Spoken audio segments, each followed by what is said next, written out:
चुनावी बरसात आ गई है और बरसाती मेंढक भी बाहर आएंगे। ब्याह का कार्ड देने जाते, ब्याह का कार्ड नू फेंक के मरदा बिलिया मेरा काम बिलिया मैं मंत्री ब्याह में जान खातर बने होंगे। स्वामिया पे लिया दिया होगा भाई, लिया दिया होगा तो सुटना पर स्वामिया पे। अगर नरेंद्र मोदी जी दोबारा इस देश के प्रधानमंत्री बन गए तो ना देश में लोकतंत्र रहेगा, ना देश में कभी चुनाव होंगे साथियों, ना फिर कभी हम ऐसे इकट्ठा हो पाएंगे साथ। ताकि मेरे परिवार को कोई जरूरत हो तो उसको कहीं झोली ना करनी पड़े, कहीं हाथ ना फैलाना पड़े उस परिवार को। जान देने से पहले अपनी बात एक चिट्ठी के माध्यम से लिखी थी।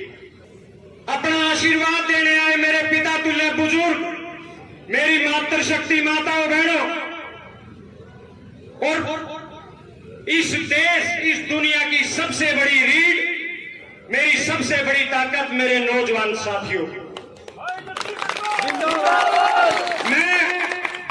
मैं हमेशा कर्जदार रहूंगा आपका। मुझे जब भी आप लोगों की जरूरत पड़ती है, आप लोग सीना तान के मेरे सर पे हाथ रख के खड़े हो जाते हो। आज तो हुड्डा साहब का दौर है, आज तो हुड्डा साहब के नाम की आंधी चलती है हरियाणा में। लेकिन साथियों, मुझे वो भी दिन याद है और मुझे गर्व है उस दिन के ऊपर जब इस हरियाणा प्रदेश के 2019 के चुनाव हुए थे। नवंबर में ये सरकार बनी थी, ये गठबंधन, ये ठगबंधन की सरकार बनी थी, और 23 फरवरी 2020 को हजारों की संख्या में पेटवाड़ गांव में आप लोगों ने एक विशाल रैली कर दी थी साथियों। मुझे ये गर्व है कि हरियाणा प्रदेश में पहली ज्वाइनिंग 2019 के चुनाव के बाद हरियाणा प्रदेश में पहली ज्वाइनिंग भी और पहली रैली भी हमारी टीम ने करने का काम किया था साथियों। अब तो जब से कांग्रेस हाईकमान ने चौधरी भूपेंद्र सिंह हुड्डा जी के हाथ कमान दी है, भाई दीपेंद्र सिंह हुड्डा जी के हाथ कमान सौंपी है, तब से तो पार्टी में आने वालों की लाइन लगी हुई है। लेकिन साथियों, हमने तो लहरों के विपरीत जाके, लहरों के खिलाफ जाके इस हरियाणा सरकार के स्वार्थी नेताओं के राज को नहीं, हरियाणा प्रदेश के भविष्य, हरियाणा प्रदेश को विकास में, रोजगार में नंबर 1 लाने वाले चौधरी भूपेंद्र सिंह हुड्डा और भाई दीपेंद्र सिंह हुड्डा को चुनने का काम किया था साथियों। कहते हैं नारनौल में 50 साल से कांग्रेस नहीं जीती। इस बार हम सब ने मिलकर, सारे नेताओं ने मिलकर और सारी आप जैसी फौज ने मिलकर इस किले को फतेह करने का काम करना है साथियों। ये 50 साल का रिकॉर्ड तोड़ना है साथियों। हमें अपने पराये की पहचान करनी पड़ेगी। हमें कोई भी आता है, बहका जाता है और हमारे वोट लेके चला जाता है और फिर हम 5 साल ठगा महसूस करते हैं। हमें फैसला करना होगा। हमने एक ऐसी लड़ाई लड़ी है साथियों जो आजादी के बाद सबसे बड़ी लड़ाई थी। आजादी के बाद सबसे बड़ी लड़ाई थी किसान आंदोलन। हमें फैसला करना है कौन हमारे साथ था, कौन हमारे खिलाफ था साथियों। हमें चुनना होगा कि हमारी सबसे बड़ी जो लड़ाई थी उसमें हमारे साथ खड़े रहने वाले हुड्डा साहब, दीपेंद्र हुड्डा जी हमारे सही हितैषी हैं, या ये भारतीय जनता पार्टी के लोग जो वहां बॉर्डर पे बैठे हुए हमारे पिता तुल्य बुजुर्गों को, हमारे नौजवान साथियों को, हमारी मातृशक्ति को कभी आतंकी तो कभी शराबी कह के पुकारते थे साथियों। याद करो वो दौर, याद करो वो दौर। आज सिसाई काली रामन की एक ऐसी धरती पे हम खड़े हैं। हमारा भाई राजवीर काली रामन इसी सिसाई गांव से था। जो 750 किसान शहीद हुए, जो हरियाणा प्रदेश के 150 के लगभग किसान शहीद हुए, उन शहीदों में हमारा भाई राजवीर काली रामन भी था।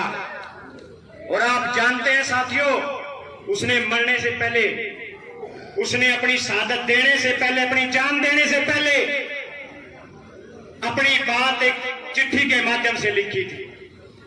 चिट्ठी के माध्यम से एक बात लिखी थी साथियों कि मैं इस बीजेपी, इस नरेंद्र मोदी और जितने भी बीजेपी के लीडर हैं, इन सब से तंग आकर, इनके रवैये से तंग आकर अपनी जान दे रहा हूं, अपनी शहादत दे रहा हूं। मरने वाला कभी झूठ नहीं बोलता साथियों। उसने चिट्ठी में एक बात भी कही थी कि भाइयों मैं तो चला जाऊंगा, लेकिन एक बात याद रखना, अगर अपना हितैषी किसी को चुनना है, अगर अपना नेता किसी को चुनना है, तो दीपेंद्र सिंह हुड्डा को चुनने का काम करना साथियों। ये हमारे भाई राजवीर ने शहीद होने से पहले ये शब्द कहे थे। आज हमारी चाची और हमारा भाई भी इसी सभा में है। भाई दीपेंद्र सिंह हुड्डा जी ने उस भाई को नौकरी लगवाने का काम किया, उस शहीद परिवार किसान को रोजगार देने का काम किया साथियों। साथियों याद करो, 135 से ज्यादा किसान हरियाणा के शहीद हुए। हर किसान के घर कौन गया?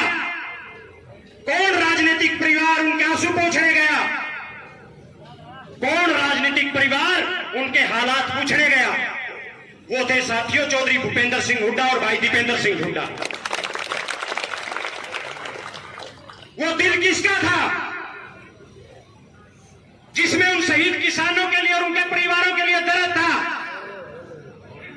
वो दिल चौधरी भूपेंद्र सिंह हुड्डा का था साथियों, जिन्होंने तुरंत प्रभाव से 2 लाख रुपए की आर्थिक सहायता उस शहीद 135 के 35 शहीद किसान परिवारों को नगद देने का काम किया, ताकि मेरे परिवार को कोई जरूरत हो तो उसको कहीं झोली ना करनी पड़े, कहीं हाथ ना फैलाना पड़े उस परिवार को।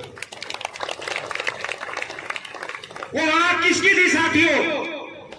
वो आंख किसकी थी जिस आंख में उन किसानों के लिए, उन परिवारों के लिए आंसू आए हो? वो आंख हमारे भाई दीपेंद्र सिंह हुड्डा की थी साथियों। वो आंख हमारे भाई दीपेंद्र हुड्डा की थी साथियों। हमारे नानुंद विधानसभा में 2 किसान उस समय शहीद हुए। हमारे आदरणीय राजवीर कालीरामन जी सिसाई से और महेंद्र सिंह ढांडा जी मिर्चपुर से। इन दोनों परिवारों को हर परिवार की तरह हमारे चौधरी भूपेंद्र सिंह हुड्डा जी ने 2 लाख रुपए की नगद आर्थिक सहायता देने का काम किया, और दीपेंद्र हुड्डा जी ने समय मांगकर इन परिवारों के आंसू पोंछने का काम किया साथियों। अब चुनना आपने है, अब तय आपने करना है कि हमारे सही हितैषी कौन है, और जो ये मंत्री, जो ये भारतीय जनता पार्टी के मुख्यमंत्री और उप मुख्यमंत्री उस टाइम हमारा मजाक उड़ाते थे, अब ये तय आपने करना है साथी। मैं हमेशा एक बात कहता हूं आपसे, अपना वो है जो हमारे साथ खड़ा है। अगर हमारी उस लड़ाई में भी कोई व्यक्ति हमारे साथ नहीं था तो वो कतई हमारा नहीं है साथियों। उसका सामाजिक और राजनीतिक रूप से बहिष्कार करने का काम करो साथियों। किसान, कमेरे, मजदूर वर्ग की लड़ाई अगर किसी एक व्यक्ति ने इस हरियाणा प्रदेश में मुख्यमंत्री रहते हुए की तो वो चौधरी भूपेंद्र सिंह हुड्डा थे साथियों। नौजवान साथियों के सामने दोहराता हूं, अगर इस देश में लोकतंत्र बचाना है, संविधान बचाना है, बाबा साहब भीमराव अंबेडकर की सोच को बचाना है, तो इस बीजेपी को भगाना होगा साथियों। अगर नरेंद्र मोदी जी दोबारा इस देश के प्रधानमंत्री बन गए तो ना देश में लोकतंत्र रहेगा, ना देश में कभी चुनाव होंगे साथियों, ना फिर कभी हम ऐसे इकट्ठा हो पाएंगे साथियों। इस भारतीय जनता पार्टी ने हर वर्ग का अपमान किया साथियों, और अगर ये मोदी गलती से भी दोबारा आ गया तो ये सोच लेना इस देश में केवल 2 जातियां होंगी, एक राजाओं की जाति है, गुलामों की जाति। गुलामों की जाति में हम सब होंगे और राजाओं की जाति में मोदी, अमित शाह और अडानी अंबानी जैसे लोग होंगे साथियों। ये लोकतंत्र की ताकत है, और नानुंद वाले लोकतंत्र से नाणुद वालों से ज्यादा लोकतंत्र की ताकत को कौन समझता है? मैं दीपेंद्र जी से कहना चाहता हूं साहब, दीपेंद्र जी यहाँ एक पूर्व मंत्री थे कैप्टन साहब, हमारे लोगों ने उनको मंत्री बनाने का किया, मंत्री बनाने का काम किया तो अपने आप को राजा समझने लगे। हमारे 80-80 साल के 70-70 साल के बुजुर्ग पंचायतों के रूप में गए, उनका अपमान करने का काम किया। कोई वर्कर कहता कि जी फलाने वर्कर के परिवार में मौत होगी, दुख हो गया, आपको जाना चाहिए, ढांढस बधाना चाहिए। बोले मैंने तो ये काम दूसरी पार्टी वालों को दे रखा है। न्यू क्या करता कि नहीं क्या करता भाई? ब्याह का कार्ड देने जाते, ब्याह का कार्ड नू फेंक के मरदा। बोलिया मेरा काम, बोले मैं मंत्री ब्याह में जान खतर बने होंगे, स्वामियां पे ले दिया होगा भाई, ले दिया होगा तो सुटना पर स्वामियां पे। ये लोकतंत्र की सबसे बड़ी ताकत है साथियों।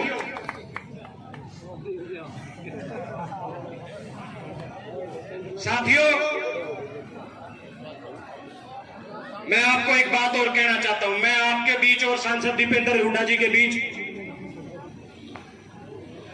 ज्यादा समय नहीं लेना चाहता, क्योंकि हम तो हर रोज मिलते हैं। दीपेंद्र जी महीने 20 दिन में आपसे रूबरू होते हैं। आज जो साथी पीछे होल में बैठे हैं और जो बाहर खड़े हैं, वो सारे पंडाल के अंदर आए और सांसद दीपेंद्र हुड्डा जी की एक एक बात को सुन के जाएं। साथियों चुनाव का समय आ गया है, चुनावी बरसात आ गई है और बरसाती मेंढक भी बाहर आएंगे। ये फैसला आपने करना है। ये फैसला मेरे पिता तुल्य बुजुर्गों ने, नौजवान साथियों ने, मेरी मातृशक्ति ने करना है कि आशीर्वाद उन बरसाती मेंढकों को देना है, या जो आपके बीच हमेशा खड़ा था, जो आपके बीच हमेशा था, आपके सुख में, आपके दुख में, आपकी हर लड़ाई में, आपके हर संघर्ष में आपके बीच था, उसको देना है। साथियों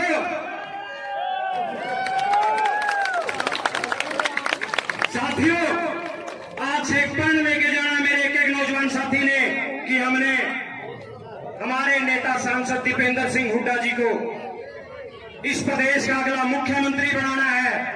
हर रोज एक एक आदमी, दो आदमी हमने सांसद दीपेंद्र हुड्डा जी की सोच के साथ जोड़ने का काम करना है।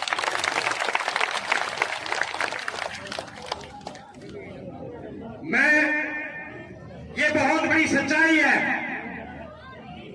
उन लोगों से बचने का काम करना है, उन लोगों से बचना है जिन लोगों ने जो हमें बाहर तो ठगने का काम करते हैं और अंदर जाते ही बीजेपी के नतमस्तक हो जाते हैं। उन लोगों से भी हमें बचने का काम करना है साथियों। आज से 1 साल का भी कम समय बाकी है साथियों। हर साथी, जो किसान है, जो कमेरा है, जो मजदूर है, जो छोटा व्यापारी है, आज उसने एक प्रण लेके जाना है कि अगली सरकार हरियाणा प्रदेश में चौधरी भूपेंद्र सिंह हुड्डा जी की बनाएंगे और हर वर्ग, हर जाति को खुशहाल और विकास में और रोजगार में नंबर 1 इस हरियाणा प्रदेश को बनाने का काम करेंगे साथियों। मैं तो आपका हमेशा कर्जदार रहूंगा। मैं 32 साल का हो गया। आप लोगों ने मुझे जब भी जरूरत पड़ी, आप लोगों ने मुझे आशीर्वाद देने का काम किया। मैं मेरे पिता तुल्य बुजुर्गों का, मेरे नौजवान साथियों का, मेरी मातृशक्ति का सदा कर्जदार रहूंगा। एक छोटे से समय में मैं किसी के पास जा भी नहीं पाया, ये बहुत बड़ी सच्चाई है। मैंने केवल हर व्यक्ति को फोन किया, ये पंडाल इस बात का गवाह है। आप लोगों ने मेरी इस छोटी सी बात का मान रखा। मैं सदा आपका कर्जदार रहूंगा, आपका आभारी रहूंगा। और सांसद दीपेंद्र हुड्डा जी और आपका ये बेटा हमेशा आपकी सेवा में रहेंगे, हमेशा आपके लिए काम करते रहेंगे, हमेशा आपकी आवाज को बुलंद करते रहेंगे। आप सभी आए, आप सभी का बहुत बहुत धन्यवाद। जय हरियाणा, जय हुड्डा, जय नारायण, बहुत बहुत धन्यवाद।